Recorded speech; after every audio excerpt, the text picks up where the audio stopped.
क्या कभी सोचा है कि दक्षिण अमेरिका में एक ऐसा देश हो सकता है जहां पहुंचते ही लगे कि भारत के ही किसी हिस्से में आ गए हैं? एक ऐसी जगह जहां होली और दिवाली पर नेशनल हॉलिडे होता हो। चलिए आज हम इसी अनोखे देश सूरीनाम की कहानी में उतरते हैं। ये बात कितनी सही बैठती है ना? और सूरीनाम तो इसका जीता जागता सबूत है। ये एक ऐसा देश है जहां भारतीय संस्कृति की जड़ें इतनी गहरी हैं कि हमें याद दिलाती हैं कि हमारा प्रभाव उन जगहों पर भी है जहां हम शायद उम्मीद भी ना करें। ये है ना एकदम कमाल का कॉम्बिनेशन। देश दक्षिण अमेरिका में, ऑफिशियल भाषा डच, लेकिन त्योहार मनाए जा रहे हैं होली और दिवाली। और तो और यहाँ के जो मौजूदा राष्ट्रपति हैं चंद्रिका प्रसाद संतोखी, वो भी भारतीय मूल के ही हैं। यही वो दिलचस्प विरोधाभास है जो सूरीनाम की असली पहचान है। तो आज के इस सफर में हम क्या क्या देखने वाले हैं?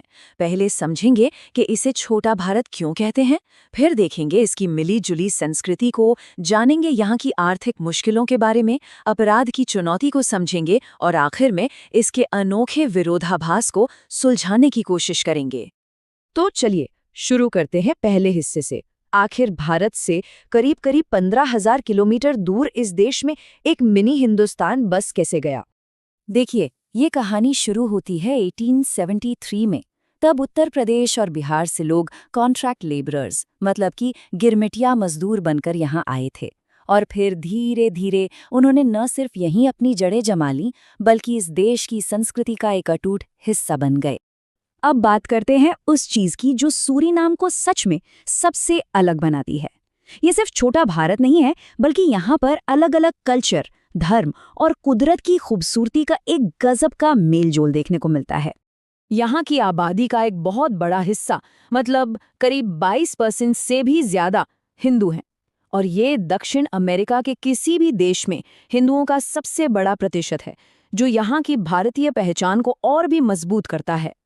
ये सिर्फ एक इमारत नहीं है, ये उस भाईचारे का प्रतीक है जो आज की दुनिया में बहुत कम देखने को मिलता है।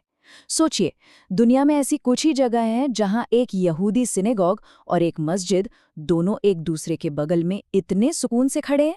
जरा सोचिए, एक ही देश के कैलेंडर में होली के रंग है, दिवाली की जगमगाहट है, ईद की मिठास है और क्रिसमस की रौनक भी है।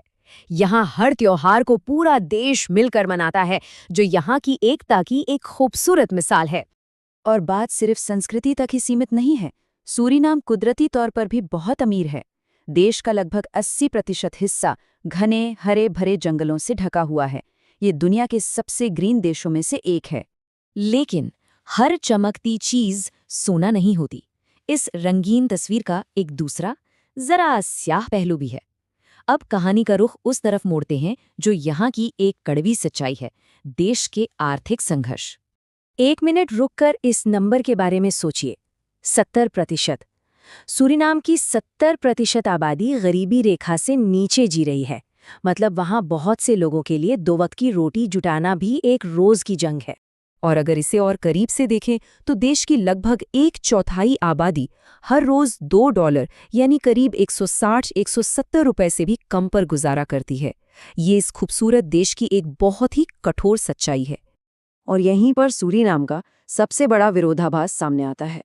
एक तरफ ये देश बॉक्साइट, सोना और तेल जैसे कुदरती खजानों से भरा पड़ा है, लेकिन दूसरी तरफ इसके अपने ही नागरिक भयंकर गरीबी और बेरोजगारी से जूझ रहे हैं।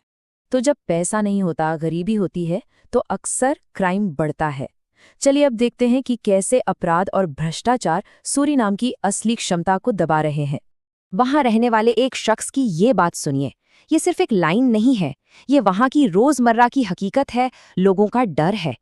अगर यहाँ इतना क्राइम न होता तो टूरिज्म के दम पर ही ये देश आज कहीं का कहीं होता। तो आखिर वो कौन सी वजह हैं जो इस देश को आगे बढ़ने से रोक रही हैं? गुंडागर्दी, ड्रग्स का फैलता कारोबार और माफिया का असर, ये सब देश के विकास के रास्ते में बहुत बड़े रोड़े हैं। और सबसे ज्यादा चिंता की बात यह है कि इनसे युवा पीढ़ी का भविष्य खतरे में पड़ रहा है। तो हमने सूरीनाम की 2 बिल्कुल अलग अलग तस्वीरें देखी हैं, है ना? एक तरफ है संस्कृति और खूबसूरती, तो दूसरी तरफ है गरीबी और अपराध। अब आखिर में इन दोनों कहानियों को एक साथ जोड़कर देखते हैं। तो सवाल यही उठता है कि सूरीनाम आखिर है क्या? एक कल्चरल हेवन जहां संस्कृतियां खूबसूरती से मिलती हैं, या फिर एक संघर्ष करता हुआ देश जो गरीबी और अपराध की बेड़ियां में जकड़ा हुआ है? और जवाब शायद ये है कि सूरीनाम एक ही वक्त में ये दोनों हैं। ये एक ऐसी पहेली है जहां अपार खूबसूरती और गहरी मुश्किलें एक साथ मौजूद हैं, जहां उम्मीद और चुनौती दोनों साथ साथ चलते हैं। और शायद यही इसका स्थायी विरोधाभास है, और यही इसकी अनूठी पहचान भी।